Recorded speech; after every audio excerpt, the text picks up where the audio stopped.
Alright guys, welcome back to Flippinlicks, episode 3. I think the videos have been going good so far, so hopefully you have enjoyed them. And once again, if you have any questions or comments, please feel free to email me at flippinlicks@gmail.com. Okay, before we get into the licks today, I want to talk about the importance of no-tempo practice versus practicing with the metronome. So what we've been doing with our licks so far is practicing with the metronome and increasing the speed on those licks every day by 3 beats per minute.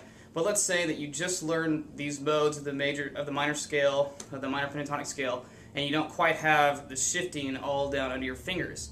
So instead of just like tensing up real bad and trying to play all those notes without really having them under your fingers yet, it'd be more beneficial to play it without a click, so you don't have the pressure of that in your head, and just slowly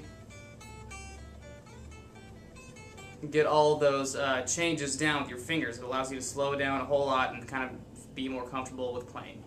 So I also encourage you to try to do a little bit of both in your practice. You should do some things where you're working on maybe a lick you don't have under your fingers yet. You can do that without a metronome, and then maybe something you can already play, and then add a metronome to that maybe previously you hadn't. And that could just be chord changes or whatever it is, wherever you're at. But just as a general rule in your practice, you should probably be doing a little bit of both. No tempo and practicing with the metronome. Okay, so let's go to the licks. Alright, so the first one is the Zakk Wylde lick, and today we're up to 86 beats per minute. And it's in the key of A minor, goes through the 5 modes of the minor pentatonic scale up the neck. If you aren't familiar with those, please refer to the first 2 videos, second video especially, to have a little more in-depth analysis of those modes. Okay, so let's just go ahead and do it.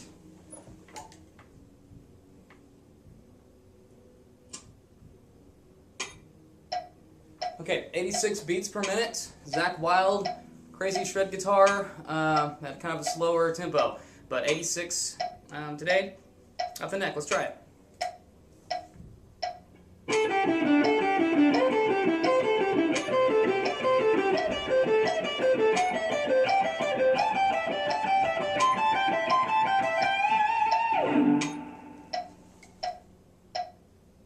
Alright, so feeling pretty good. Hopefully you're hanging in there with me. Just increasing a little bit every day is the best way to get increased speed and accuracy at any lick. Okay, so the second lick is mine. Let's look at it real quick without a metronome.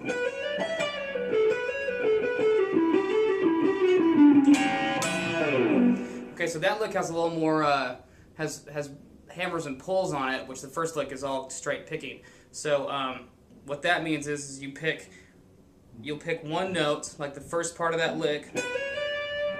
You just pick once, and then you use the strength of your left hand fingers to actually create the other notes. Okay, so then on the way back down, you do pull-offs. So with no tempo practice, it makes it a lot easier just to...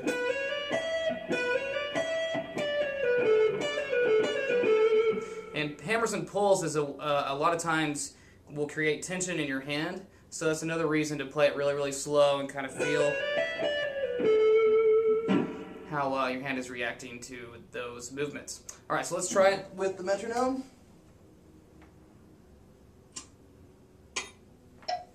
Alright, Joe Selby lick at 86 beats per minute. Here we go.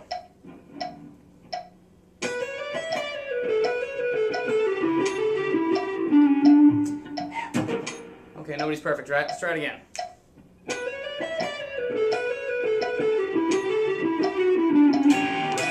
There we go, one more time.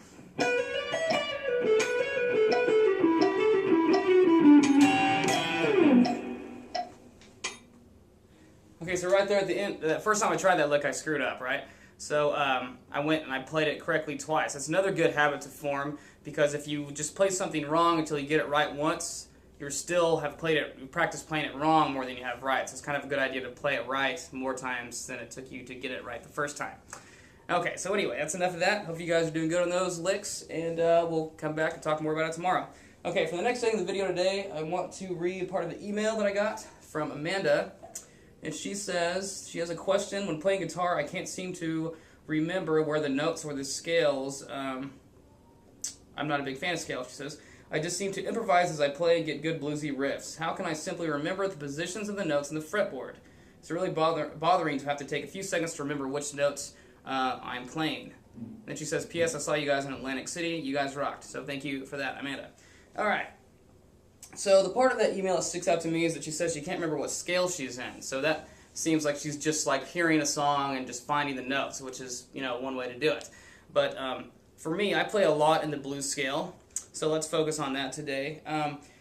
First of all, you want to figure out, okay, say you're working on a song or like a blues jam or whatever, but any song has a certain key. So you want to figure out what key that song is in, okay? So this is like the first step of figuring out, like kind of knowing where the notes or scales are or whatever you're going to play. So let's take, for example, the song I've kind of worked on for a while. It's called Good Times, Bad Times by Led Zeppelin. It starts off like this.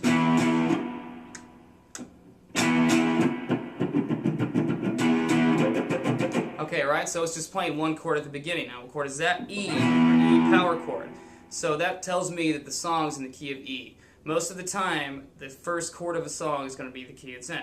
Okay, so now I know what key I'm in, key of E. So now I'm going to look, for me, it's a classic rock song, right? So, or for everyone, I guess, it's a classic rock song, so it's probably going to use a bunch of the blues scale.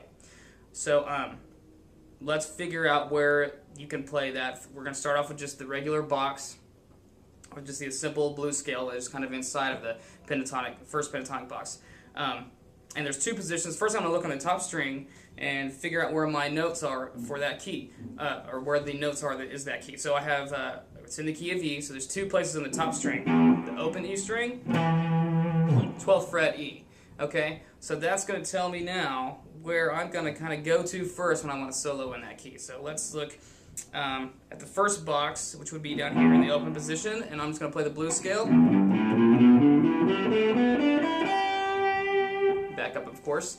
So that's kind of the first thing I'm going to think of. And also down here on the 12th fret.